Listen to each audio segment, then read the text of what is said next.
El viento helado de octubre azotaba la estación de ferrocarril de Spokane cuando el joven de 16 años se desplomó en el andén, sus ropas desgarradas y ensangrentadas, contando una historia que nadie esperaba escuchar.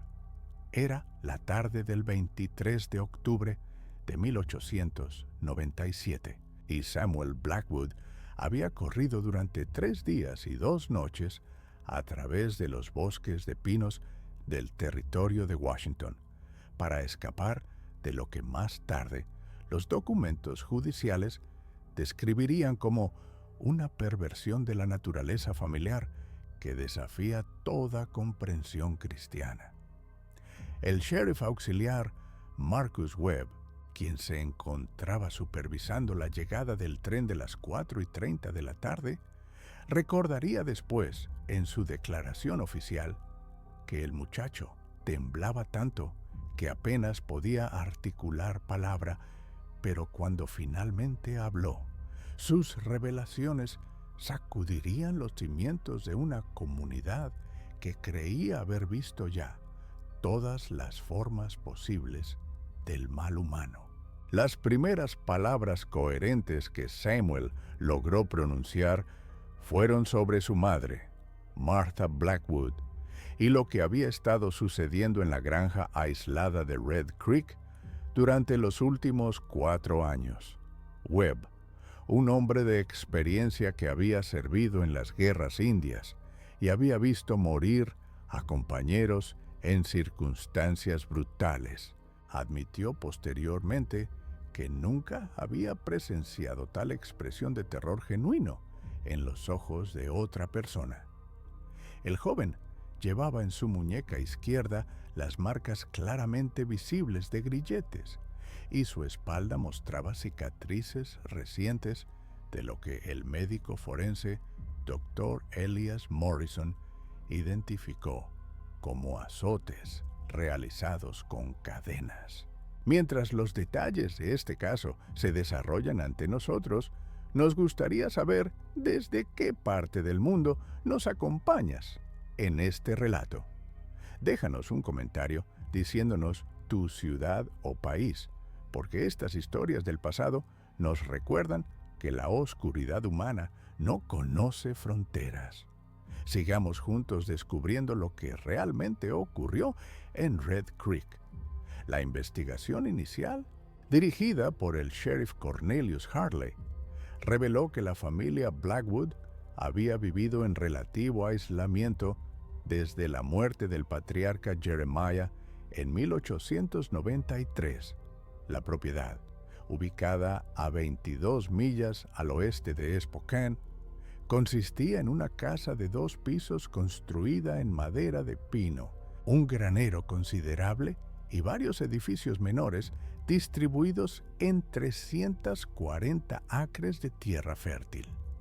Los registros del condado de Whitman indicaban que Jeremiah había adquirido la propiedad en 1888 por la suma de $1,200, estableciendo allí una granja próspera que se especializaba en la cría de ganado bovino y la producción de granos.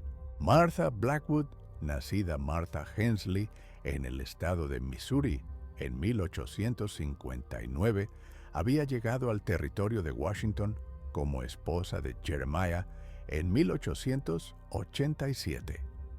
Los vecinos más cercanos, la familia Patterson, que residía a una distancia de 8 millas hacia el sureste, recordaban a Martha como una mujer de carácter fuerte, pero aparentemente devota, que raramente abandonaba su propiedad, excepto para asistir a los servicios dominicales en la iglesia metodista de Red Creek.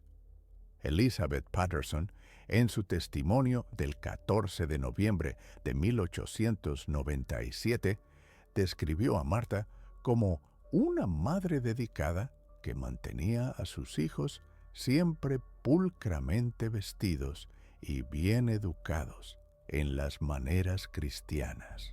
Los 5 hijos varones de la pareja habían nacido en rápida sucesión durante los primeros años de matrimonio. Thomas El mayor tenía 21 años al momento de la investigación, seguido por William de 19, James de 18, Michael de 17 y Samuel, el menor, de 16. Los registros escolares del distrito indicaban que todos los niños habían recibido educación básica hasta aproximadamente los 14 años, edad en la cual comenzaban a trabajar tiempo completo en las tareas agrícolas. El maestro de escuela, reverendo Abraham Clark, los recordaba como estudiantes aplicados, aunque notablemente reservados, especialmente después de la muerte de su padre. La muerte de Jeremiah Blackwood en el otoño de 1893 había sido oficialmente atribuida a neumonía, pero el doctor Morrison, quien había atendido al hombre durante sus últimos días, conservaba notas médicas que sugerían circunstancias más complejas. Según estos documentos, Jeremiah había desarrollado una fiebre alta acompañada de delirios en los cuales gritaba repetidamente sobre pecados en la sangre de la familia y castigos que vendrían sobre la casa. Morrison había prescrito láudano para calmar la agitación del paciente, pero Martha había insistido en administrar ella misma la medicina, rechazando la supervisión médica durante las noches. Los primeros indicios de comportamiento extraño por parte de Martha se manifestaron durante el período de luto. La tradición local establecía que las viudas debían observar un año completo de duelo, vistiendo exclusivamente de negro y evitando actividades sociales. Sin embargo, Martha extendió este periodo indefinidamente y además implementó restricciones similares para sus hijos. Elizabeth Patterson recordaba haber visitado la granja en la primavera de 1894, encontrando a toda la familia vestida de negro riguroso y observando lo que Martha describía como luto perpetuo por el patriarca perdido. Durante esta visita, Patterson notó cambios inquietantes en la dinámica familiar. Los muchachos, previamente conversadores y amigables, apenas dirigían la palabra a los visitantes, manteniendo la mirada baja y respondiendo únicamente cuando Martha les daba permiso explícito. La casa, antes mantenida con la pulcritud característica de las familias pioneras prósperas, mostraba signos de deterioro y desorden. Más perturbador aún, Patterson observó que los hijos mayores, Thomas y William, llevaban lo que parecían ser brazaletes de metal alrededor de sus muñecas, los cuales Martha explicó como recordatorios del deber filial. Los testimonios recopilados durante la investigación revelaron que Martha había comenzado a implementar un sistema de control cada vez más estricto sobre sus hijos. Henry Morrison, hermano menor del doctor y trabajador ocasional en granjas de la región, había sido contratado para ayudar con la cosecha de otoño en 1895. Su declaración, fechada el 28 de noviembre de 1897, proporcionó detalles cruciales sobre las condiciones dentro de la propiedad Blackwood. Según Morrison, los muchachos trabajaban desde antes del amanecer hasta bien entrada la noche, con descansos mínimos para las comidas. Martha supervisaba constantemente sus actividades, llevando consigo un látigo de cuero que utilizaba para corregir la pereza o la insubordinación. Más alarmante era el hecho de que los jóvenes dormían en el sótano de la casa, en lugar de las habitaciones del segundo piso que habían ocupado durante la vida de su padre. Martha explicó esta disposición argumentando que los hombres de la casa debían permanecer cerca de la tierra para recordar su humildad ante Dios. Morrison también testificó sobre incidentes específicos de violencia que había presenciado. En una ocasión, había visto a Martha azotar a Michael hasta dejarlo inconsciente por haber dirigido la mirada hacia una joven que pasaba por el camino principal. En otra instancia, había observado cómo obligaba a James a permanecer desnudo en el granero durante una noche entera de octubre, como castigo por haber expresado el deseo de visitar el pueblo. Cuando Morrison intentó interceder en favor del muchacho, Martha le informó que su presencia ya no era requerida en la propiedad y lo despidió inmediatamente. El aislamiento de la familia se intensificó durante 1896. Los Blackwood dejaron de asistir a los servicios religiosos y Martha rechazó todas las visitas sociales, alegando que la familia estaba observando un período de purificación espiritual que no podía ser interrumpido por influencias externas. El pastor metodista, reverendo Jonathan Steele, intentó en varias ocasiones realizar visitas pastorales, pero fue recibido en la puerta por Martha, quien le informó que la familia había decidido practicar devociones privadas más apropiadas para su situación particular. Durante este periodo de aislamiento total, Thomas y William, los dos hijos mayores, comenzaron a mostrar signos evidentes de deterioro físico y mental. Jacob Müller, quien operaba el molino de granos a 12 millas de distancia, recordaba que en las pocas ocasiones en que los muchachos llegaban para procesar el trigo familiar, parecían hombres quebrados antes de tiempo, con la mirada vacía de quienes han visto demasiada maldad.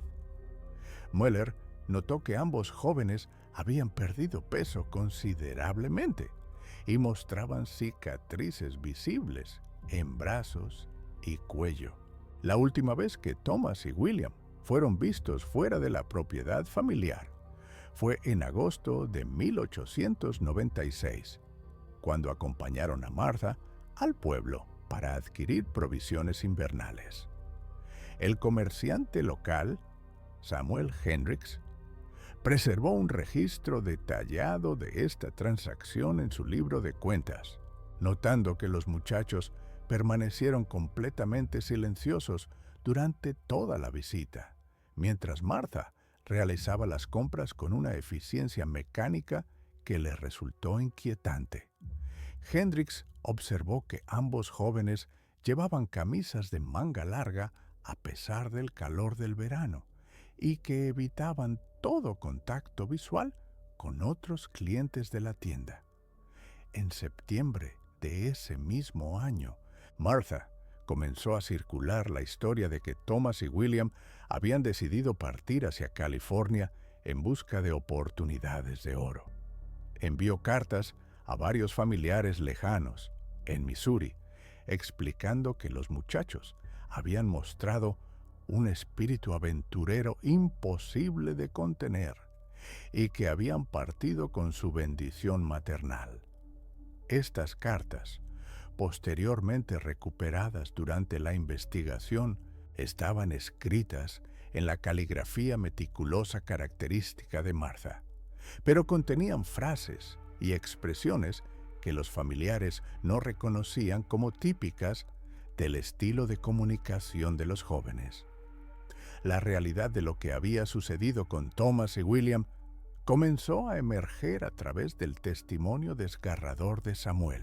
El joven más pequeño de la familia había sido testigo directo de la evolución del comportamiento de su madre hacia una forma de control que trascendía cualquier definición normal de disciplina familiar. Según su relato, preservado en las actas del Tribunal del Condado de Whitman, Martha había comenzado a implementar lo que ella denominaba la restauración del orden natural, inmediatamente después de la muerte de Jeremiah. Esta restauración incluía la designación de uno de los hijos como cabeza temporal de la familia, cada noche, obligándolo a asumir lo que Marta describía como las responsabilidades completas del patriarca. El sistema rotativo que había establecido implicaba que cada uno de los 5 muchachos debía pasar una noche a la semana cumpliendo estas responsabilidades, las cuales incluían compartir la habitación matrimonial con Martha y realizar lo que los documentos legales describieron eufemísticamente como deberes conyugales. Los detalles específicos de estos abusos, aunque documentados en los expedientes judiciales, eran tan perturbadores que el juez Horatio Manning ordenó que ciertas secciones del testimonio de Samuel fueran selladas indefinidamente. Sin embargo, los elementos generales del sistema de Martha fueron incluidos en el registro público. Los muchachos que se resistían o mostraban signos de rebelión eran castigados mediante confinamiento en el sótano, donde Martha había instalado cadenas y grilletes fijados a las paredes de piedra. El castigo incluía privación de alimentos, azotes diarios y lo que Samuel describió como sermones sobre la purificación del alma pecaminosa. La resistencia de Thomas y William había sido particularmente problemática para Martha. Ambos jóvenes, siendo los mayores y físicamente más fuertes, habían intentado en múltiples ocasiones proteger a sus hermanos menores del sistema que su madre había implementado. Samuel recordaba con vívida claridad la noche de mediados de agosto de 1896, cuando Thomas había confrontado directamente a Martha, declarando su intención de abandonar la propiedad y llevarse a sus hermanos con él. La respuesta de Martha a esta amenaza había sido swift y brutal. Utilizando láudano que había conservado desde la enfermedad de Jeremiah, drogó la cena de toda la familia esa noche.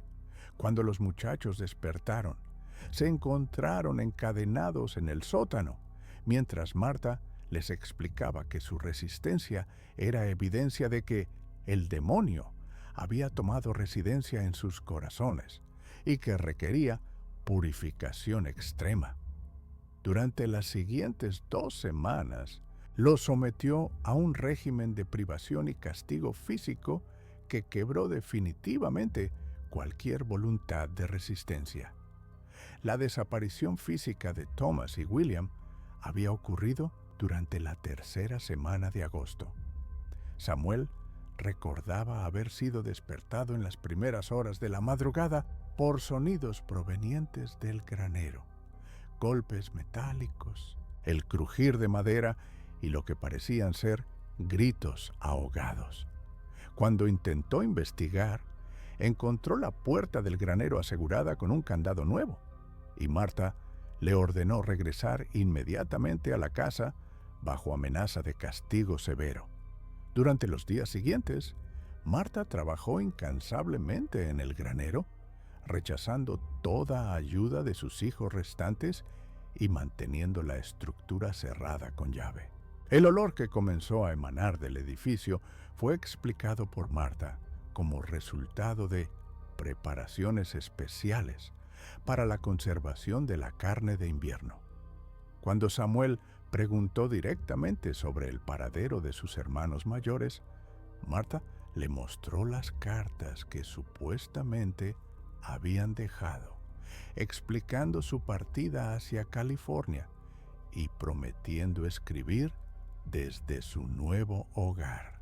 La investigación posterior revelaría la verdadera naturaleza del trabajo que Martha había realizado en el granero durante aquellos días de agosto. El sheriff Hartley y sus hombres encontraron enterrados bajo el piso de tierra del edificio los restos parciales de 2 cuerpos jóvenes.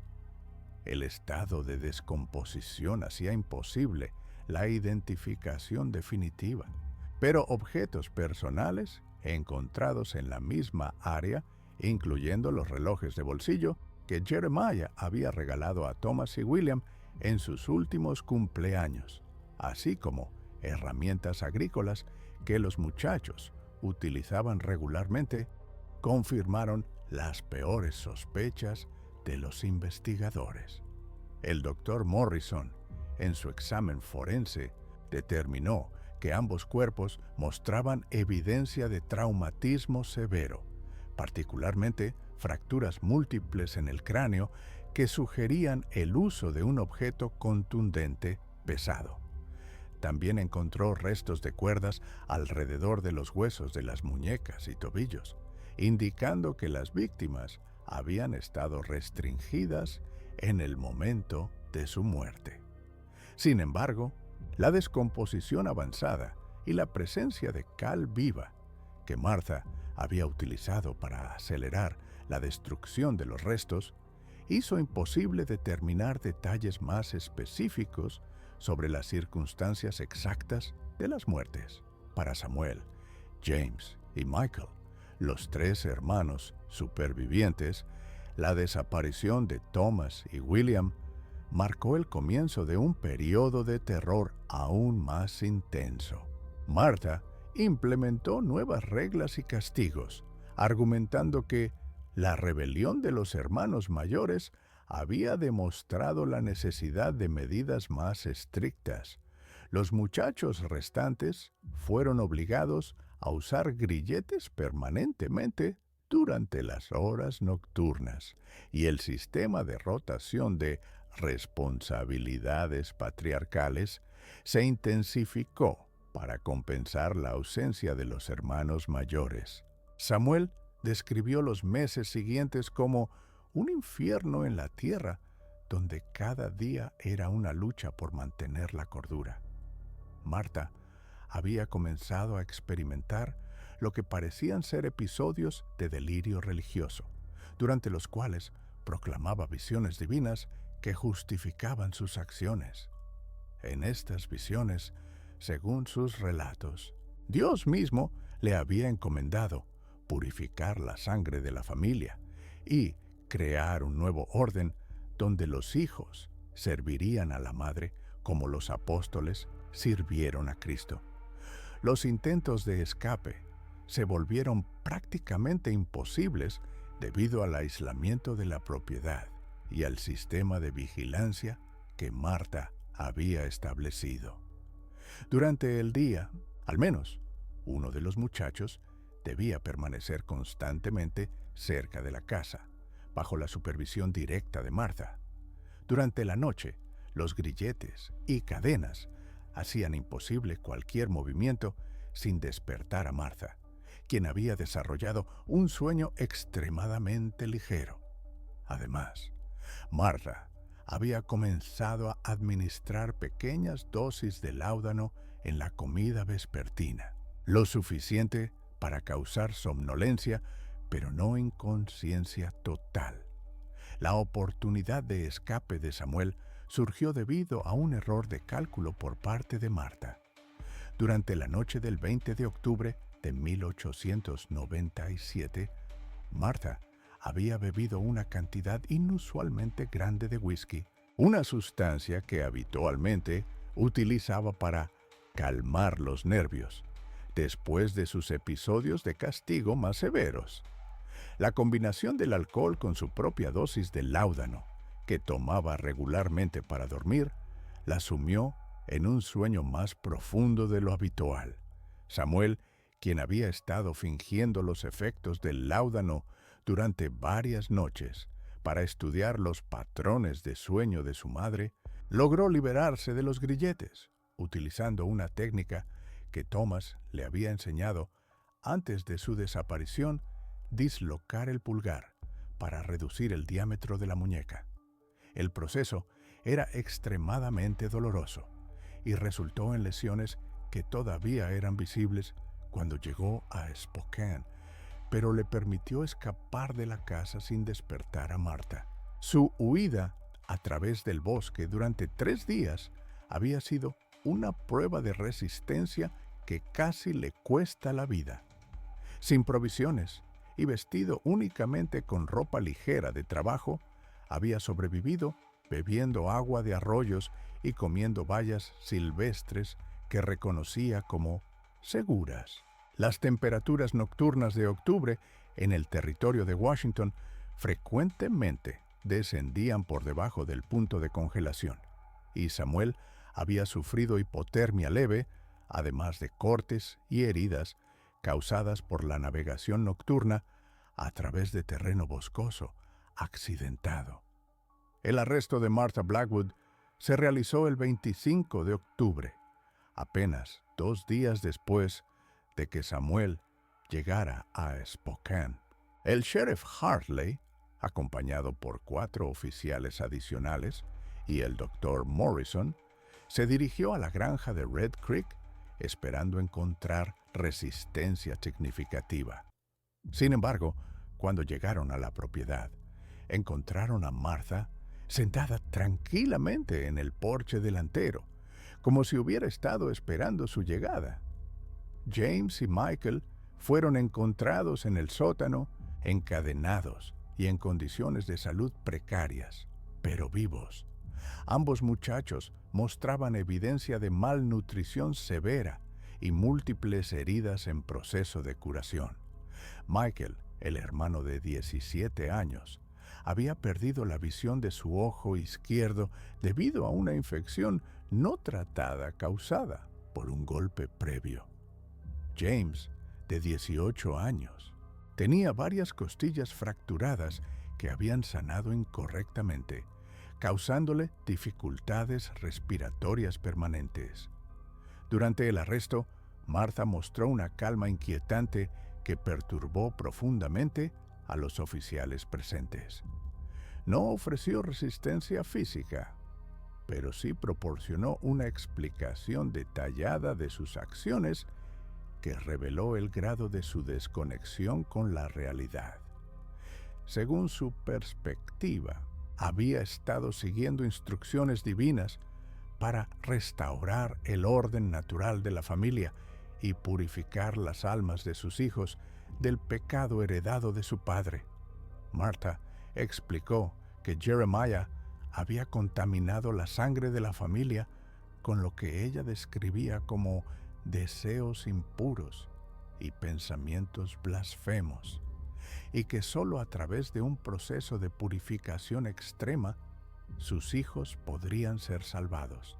La muerte de Thomas y William había sido, según su relato, un sacrificio necesario cuando se habían mostrado irremediablemente corrompidos por el demonio. Su intención había sido continuar el proceso de purificación hasta que los hijos supervivientes alcanzaran un estado de obediencia perfecta que les permitiera servir a Dios apropiadamente. Los documentos legales del proceso judicial, que se extendió desde noviembre de 1897 hasta febrero de 1898, revelan la complejidad de prosecutar un caso tan inusual bajo las leyes territoriales de la época. Martha fue acusada formalmente de 2 cargos de asesinato en primer grado, 5 cargos de abuso infantil agravado y múltiples cargos menores relacionados con confinamiento ilegal y crueldad extrema. La defensa, dirigida por el abogado territorial Marcus Whitman, intentó argumentar que Martha había sufrido una crisis mental completa tras la muerte de su esposo y que sus acciones eran resultado de locura temporal inducida por duelo extremo. Sin embargo, el fiscal del territorio, Cornelius Patterson, presentó evidencia de que los abusos habían sido sistemáticos y calculados, demostrando capacidad de planificación y ocultación que contradecía cualquier alegación de incapacidad mental. El testimonio de Samuel fue particularmente crucial para el caso de la fiscalía. A pesar de su edad y la naturaleza traumática de sus experiencias, el joven demostró una memoria extraordinariamente clara y una capacidad articulada para describir los eventos que había presenciado. Su testimonio, que se extendió durante 3 días completos, proporcionó detalles específicos sobre el sistema de control que Martha había implementado, las circunstancias de la desaparición de sus hermanos mayores y los métodos de castigo y coerción que había utilizado. James y Michael, debido a su estado físico y mental deteriorado, fueron considerados testigos menos confiables, aunque sus testimonios corroboraron los elementos esenciales del relato de Samuel. Ambos muchachos mostraban signos evidentes de trauma psicológico severo, incluyendo mutismo selectivo, episodios de pánico, y lo que el Dr. Morrison describió como disociación mental causada por experiencias incompatibles con la supervivencia psicológica normal. El veredicto del jurado, alcanzado después de menos de 2 horas de deliberación, encontró a Martha culpable en todos los cargos. Sin embargo, la sentencia presentó un dilema legal significativo. El territorio de Washington no había establecido precedentes claros para casos de esta naturaleza, y el Código Penal Territorial no incluía provisiones específicas para algunos de los crímenes más inusuales que Martha había cometido.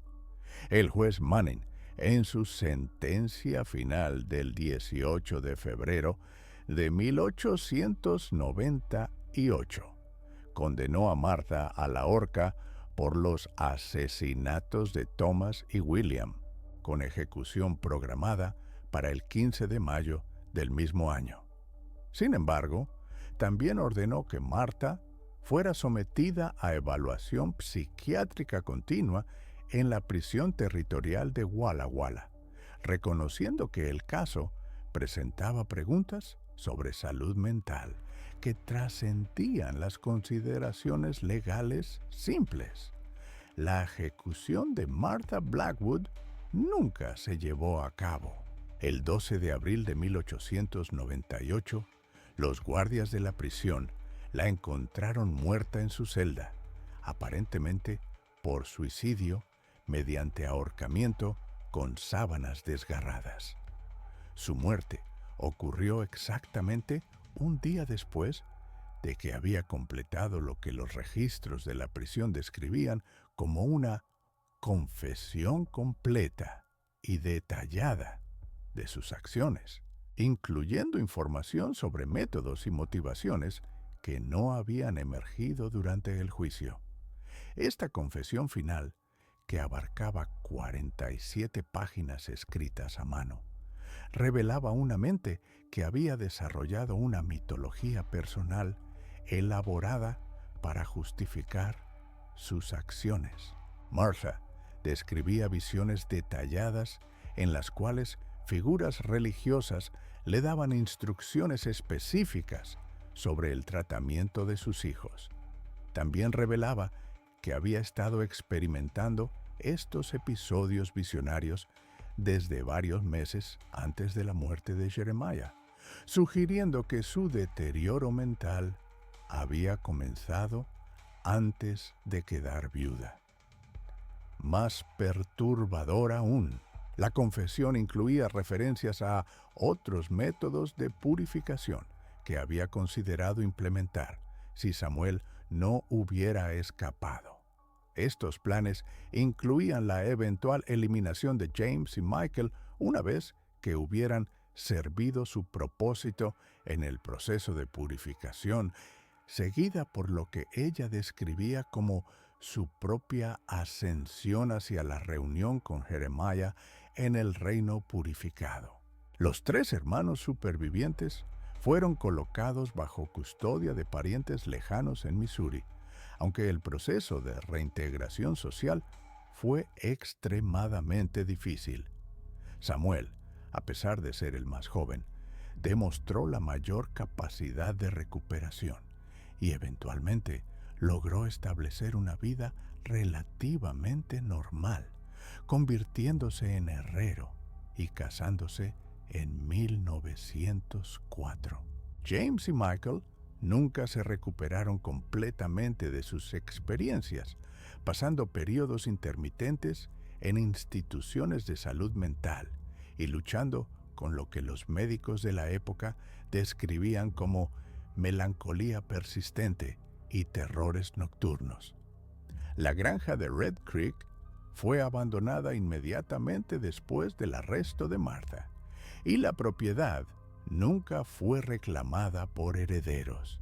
Durante los años siguientes, se convirtió en una atracción morbosa para curiosos de la región, hasta que un incendio de origen desconocido destruyó completamente las estructuras en 1901.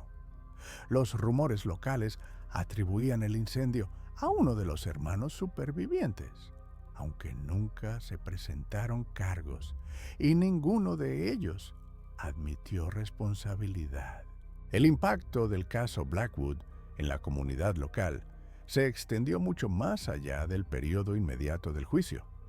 Las iglesias locales implementaron nuevos protocolos para visitas pastorales, particularmente para familias en situaciones de aislamiento o duelo. El condado estableció requisitos más estrictos para la supervisión de menores en granjas remotas y se crearon nuevos procedimientos para investigar reportes de abuso familiar. Sin embargo, aspectos más profundos y perturbadores del caso continuaron generando debate durante décadas posteriores. Los psiquiatras que examinaron el caso en retrospectiva notaron que Martha había demostrado capacidades de manipulación y control que sugerían una comprensión clara de sus acciones, complicando cualquier evaluación simple de locura temporal. Su capacidad para mantener una fachada de normalidad ante visitantes ocasionales, combinada con la planificación sistemática, evidencia en sus métodos de control, indicaba un nivel de funcionamiento que desafiaba las categorías psiquiátricas disponibles en la época. El Dr. Morrison, en un artículo publicado en el Journal of Frontier Medicine en 1902, argumentó que el caso Blackwood representaba una forma de psicopatología que no había sido previamente documentada en la literatura médica. Sugirió que el aislamiento extremo de la vida en la frontera, combinado con trauma personal y predisposiciones psicológicas específicas, podría crear condiciones para el desarrollo de formas de locura que eran únicas al entorno de los territorios occidentales. Los registros del caso, incluyendo los testimonios completos y la confesión de Martha, fueron eventualmente transferidos a los archivos del estado de Washington cuando el territorio alcanzó la condición de estado en 1889. Durante décadas posteriores, estudiosos de criminología y psicología consultaron estos documentos como parte de investigaciones sobre patología familiar y trauma psicológico.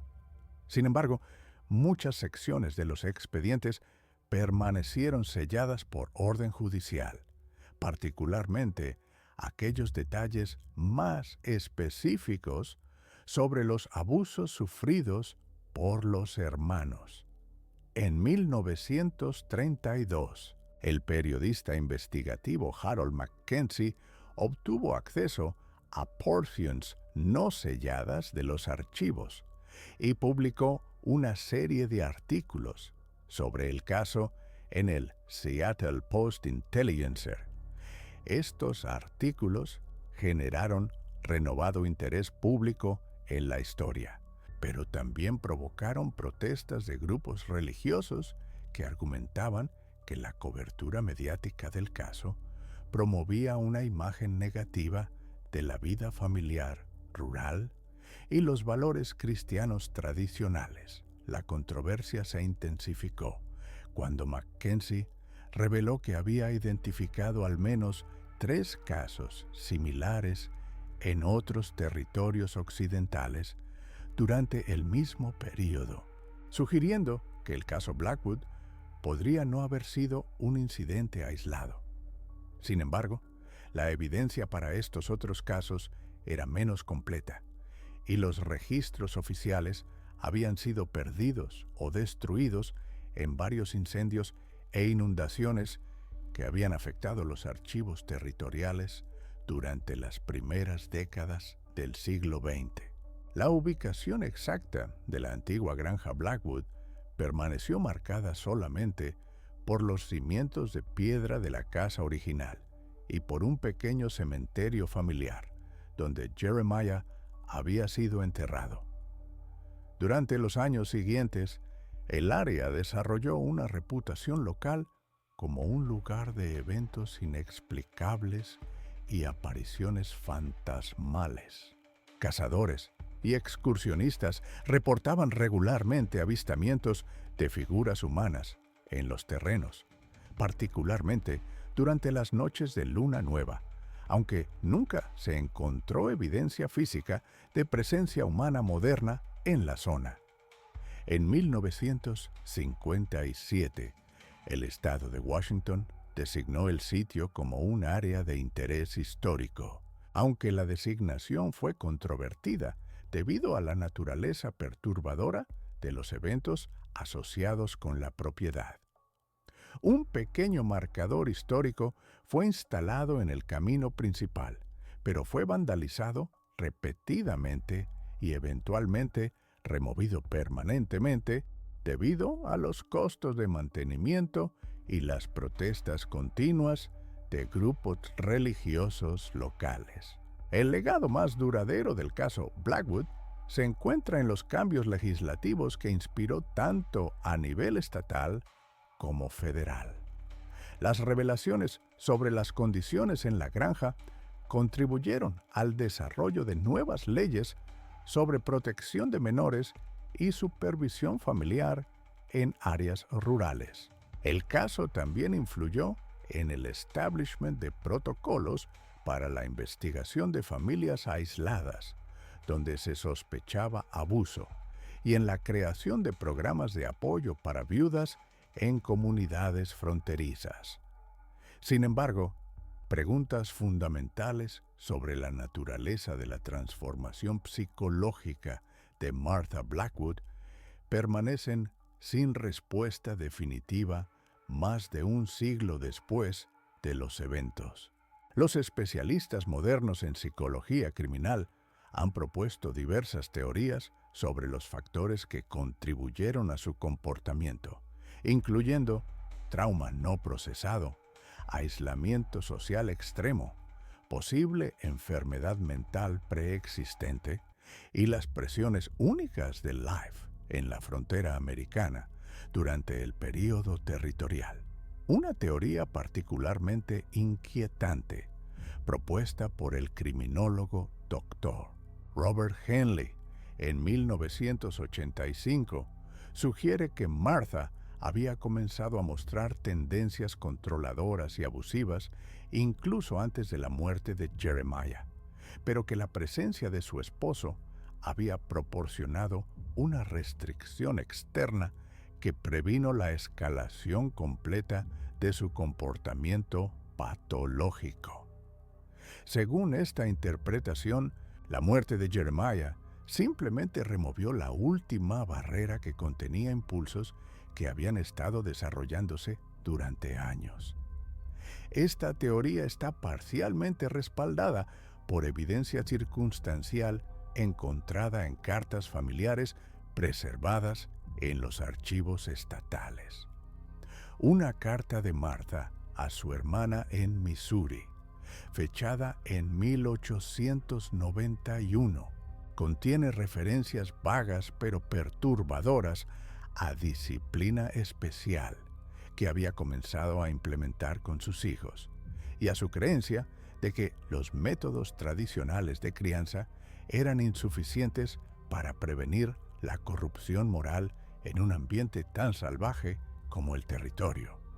Otra carta, escrita apenas 2 meses antes de la muerte de Jeremiah, menciona su preocupación creciente sobre la influencia del demonio en los pensamientos de los muchachos y su intención de implementar medidas más estrictas para asegurar su salvación. Estas referencias, aunque vagas, sugieren que Martha ya había comenzado a desarrollar las justificaciones ideológicas que más tarde utilizaría para racionalizar sus acciones más extremas. La historia de la familia Blackwood continúa ejerciendo una fascinación morbosa sobre investigadores de crímenes históricos y entusiastas de lo macabro, pero también sirve como un recordatorio sobrio de las profundidades de crueldad que pueden emerger cuando la autoridad familiar se combina con aislamiento, trauma y enfermedad mental no tratada. Los eventos en Red Creek revelan cómo las estructuras sociales que normalmente proporcionan protección y apoyo pueden convertirse en instrumentos de control y abuso cuando son distorsionadas por mentes perturbadas y circunstancias extremas. Tal vez la lección más perturbadora del caso Blackwood no es simplemente la capacidad humana para la crueldad extrema, sino la facilidad con la cual tal crueldad puede ser ocultada y racionalizada cuando ocurre within los confines aparentemente respetables de la vida familiar tradicional.